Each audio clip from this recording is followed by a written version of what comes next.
Hello and welcome back to another episode of the Retire Once Show. I'm your host, Johnathan Rankin, the founder and CEO of Theorem Wealth Management, and I'm joined as always by my lovely co-host. Hi, I'm Melissa Rankin. Thank you so much for joining us. Thank you for being here. We are so happy to have another episode here where we're going to be talking about what some people regret about their retirement. You know, last week we got to share what some of our clients say that they wish they knew before they retired. Now let's talk about what some people actually regret at any stage of their retirement. So it's going to be a great show. We got a lot planned for today, but before we jump into all that, Mel, what do we want people to do? We want you to subscribe. We want you to always catch these episodes as soon as they come out. We also want you to subscribe to the newsletter. Yep. Every single Friday, we send out a retirement newsletter. So make sure you sign up for that. There's a link in the description below, and join this community as we are on the mission to help over 1 million people with their retirement. And we'd love you to be a part of that. So with that, let's jump right in. Okay, let's kick it off. Again, we're talking all about regrets today. We are, and we're not going to be talking about some of the common regrets that you typically see out there. Things like, I wish I started saving earlier, and I wish I invested better or got out of debt sooner. To me, those are obvious. Like, yes, if you are in your 60s and you're retired, and retirement is not financially what you wish it was, I would imagine that, yes, you probably wish you started earlier. But what we want to talk about is, how can you live a fulfilled and successful retirement from that standpoint? You know, yes, there are going to be some financial aspects to it, but, you know, retirement is more than just money. Absolutely. And so that's what we want to talk about. So let's jump into the first regret that we got. So the most common thing that we heard was, I regret not being more active when I could. Yeah, there's so much fear that's baked into spending money in retirement. I mean, whether it's everybody talking about the longevity risk and the fear of that. And to be honest, we're a little guilty of it too. We've talked about it as well. Absolutely. You know, healthcare costs and how expensive those can be. We've talked about that as well.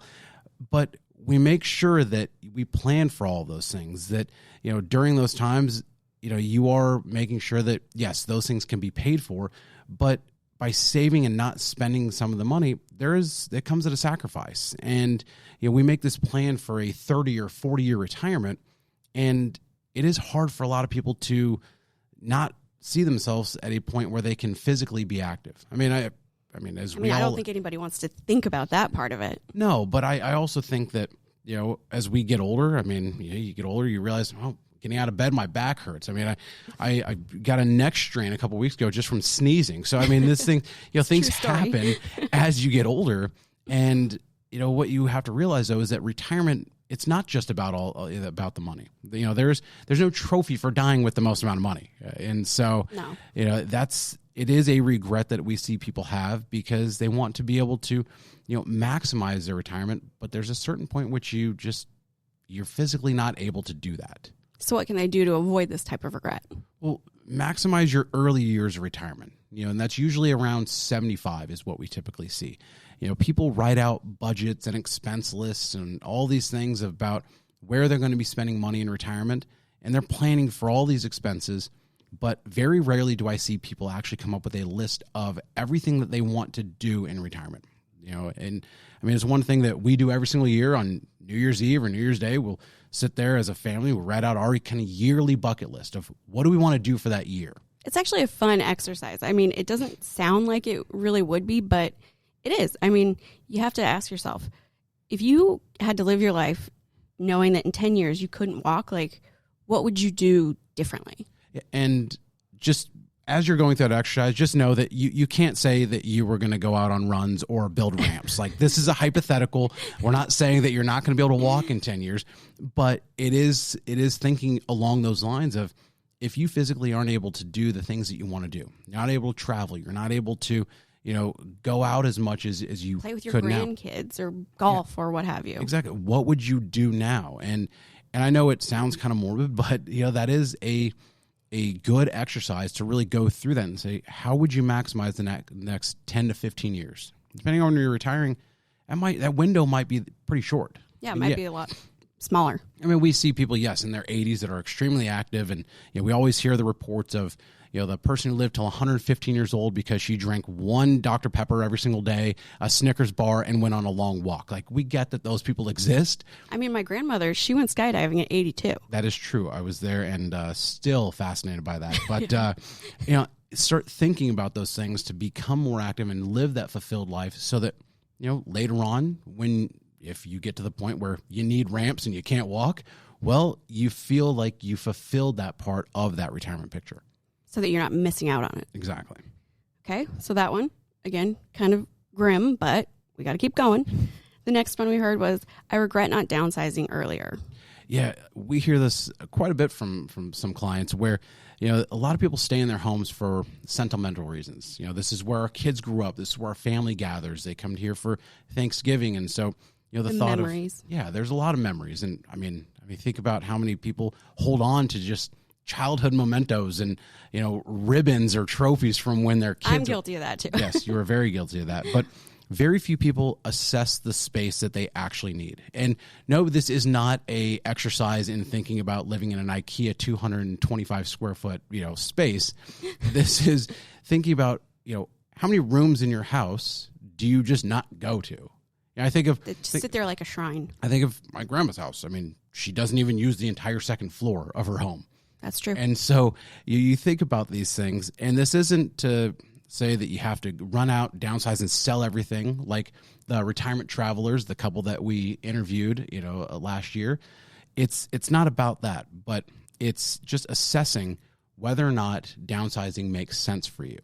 I mean, I can honestly say that we've never heard somebody say that they wish that they had upsized. No. In retirement, I mean. Yeah, I mean, nobody goes the opposite way. I mean, I guarantee, yes, this isn't a catch-all. There are probably some people who buy more house in retirement, but for the most part, most people, they want to cut back, but analyze the cost of actually downsizing. Because you think about, most people think about the cost that comes with a larger home. They think about mortgage and insurance, but think about the maintenance. Think about the energy bills or the property tax. I mean, all those things can add up, and so you want to think about what is the opportunity cost of downsizing. Is there a monthly savings that you can realize by just downsizing your home?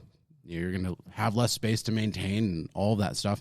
And what could that savings go towards? Could it go towards being more active and maximizing your life, especially in those early years of retirement? So it's just something to think about. I think that regret is it's something that we hear quite a bit. It is. It's a very common one.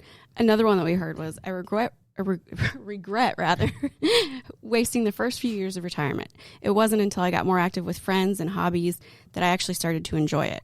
I mean, we talk about the fulfillment of retirement personally all the time. Yeah, and we've talked at nauseum on this channel about making sure you're living a fulfilled life, making sure that you have that social calendar built out, but those first few years in retirement can be really tough. It's a very big transition. People go from realizing that the friends that they thought they had at work were just colleagues, and they weren't really deep friendships. They find themselves bored. We hear that, yeah. That there's nothing that is really driving them.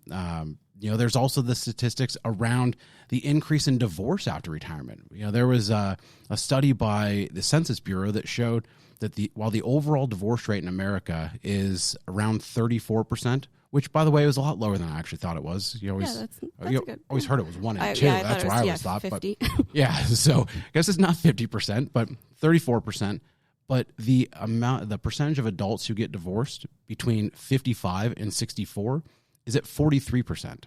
Which is that's crazy. It is, and you think about obviously you're spending more time together, and it's maybe. You realize you don't like their company as much as you thought? I guess so. And so taking time to find those true hobbies and passions that drive you, figuring out how you're actually going to spend your time and actually build out that social calendar and what you want to do, what you actually plan on spending your time towards that is going to actually give you that fulfillment is important before you retire. And talk to your spouse. Yeah, make sure you still like each other. Yeah, make sure you have conversations and build in that time and realize that you're probably going to be spending a lot more time together. I would imagine that after COVID and everybody was stuck at home for a good year and a half, that that probably helped accelerate some of that. It's like a trial run, I would imagine. But try to find those things that are going to give you that fulfillment, because it does take some time. And just realize that if you're going through a tough transition in retirement, that you're not alone. It is something that is extremely common. Very common. A lot of people go through it. All of those regrets that we just talked about actually lead to a book that I read by Bonnie Ware. She is an Australian caregiver, and she worked with people who were dying. Interesting job choice. Very interesting job choice. She interviewed them and wrote the book called The Top 5 Regrets of Dying, which, I mean, again, grim, but yes, this is good things to know. We're going to try to make this as uplifting as possible. So with that, the number 1, I wish I'd had the courage to live a life true to myself, not the life others expected of me. That makes sense. She said that this was the most common regret of all. When people realize that their life is almost over and look back clearly on it, it's easy to see how many dreams have gone unfulfilled. Most people had not honored even half of their dreams and had to die knowing that it was due to the choices they've made or not made. That's, I mean, just that alone. That's just depressing. Now, that is very depressing, and we're sorry to be depressing, but we want to share these because hopefully as you're going into retirement, you know, we don't want you to have any regrets. We want you to live that life. We want you to help avoid them. Yeah. So if, you know, you haven't been true to yourself up to this point and you start thinking about it, now if you're retired, you've got plenty of time. You've got a lot of time to make that up. So it's very, very interesting to think that that's the most common regret of all. So. The most common. The second one, I wish I hadn't worked so hard. Actually, this one for me, I think it gives people a chance to give themselves a little bit of a free pass. Yeah. Give yourself a little bit of a break. But she said that this came from every male patient that she nursed. They missed their children's youth, their partner's companionship. Women spoke of this also, but most were from the older generation. Many of the female patients were not the breadwinners. All of the men deeply regretted spending so much of their lives on the treadmill of the work existence. I think that makes a lot of sense. I wonder how much of that is, you know, they say this is the male patients things. I wonder if how much of this is their wife telling them that you missed your kids' youth, you missed, you know, our companionship, you weren't there for me. You know, I would imagine that there's a lot of truth to that, but, you know, I wonder how much of this was told to them that, hey, these are all the things you missed. Here's what happened. Yeah. But no, I do understand that. You know, there are times where, you know, for a long period of time, at least for a lot of people, their work becomes their identity. You know, when people say, you know, hi, I'm Johnathan Rankin, you naturally say, first, this is what I do.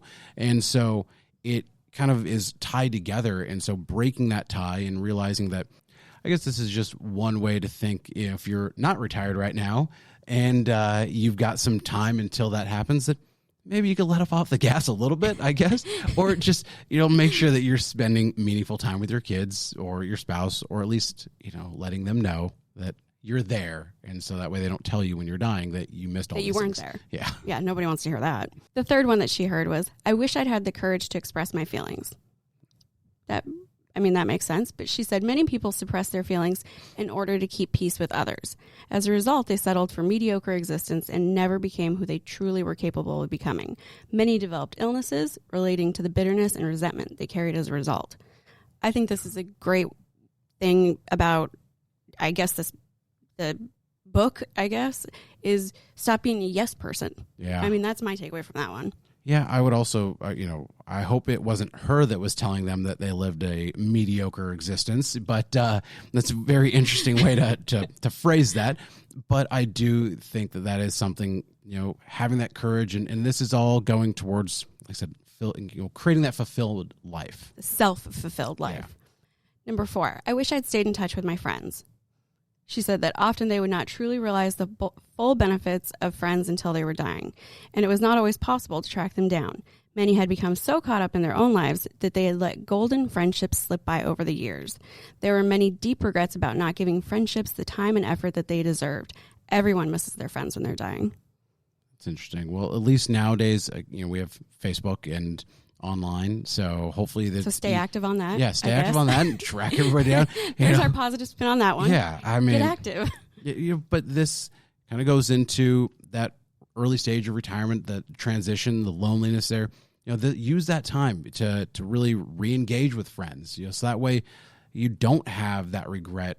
You know, when you're talking to Bonnie at some point. Yeah, when you're missing out on those connections. Yeah. I mean, you don't want Bonnie, I guess, to be your last connection, because she's keeping track of what people are thinking here. And she might let you know you're living a mediocre existence. So that's just keep in touch with old friends. I think that's a good thing. And the 5th one was, I wish I had let myself be happier. She said this is a surprisingly common one. Makes sense. Yeah. Many did not realize until the end that happiness is a choice. They had stayed stuck in old patterns, habits. The so-called comfort of familiarity overflowed into their emotions as well as their physical lives. Fear of change had them pretending to others, themselves, that they were content. When deep within, they longed to laugh properly and have silliness in their life again. Okay, so this one, the positive, allow yourself to be silly. Yeah, be silly, watch some comedy, laugh, have fun. And I guess all of these, when we're trying to relate this to retirement, because obviously this is not a death show. No. We're not trying to just be morbidly talking about death here, but we're thinking about, we're talking about retirement regrets. And obviously, regrets as you get older as well. And I think Bonnie's got a great book here. But, how can you use the rest of the time you have where you don't have to clock in every single day? You do have a window of time where you're hopefully physically able to do the things you want to do. You have the financial freedom to not have to go to work every day. And how can you avoid having some of these regrets that people have had and some that, even some of our clients have had? You want to be able to use that time to maybe make up for lost time. If you have friends, family that you didn't spend with, how can you use those last 15, 20, 30 years of retirement to live that happier life and make sure that you can, I guess that's where the get off my lawn person from that one movie where, he expressed his feelings. There we go. Yeah, use that time to, reinvent yourself in a positive way so that, by the time we're all going to have regrets, no matter what. There are probably things that people remember in their, teens and 20s. They go, I wish I would have done this one thing. Yeah.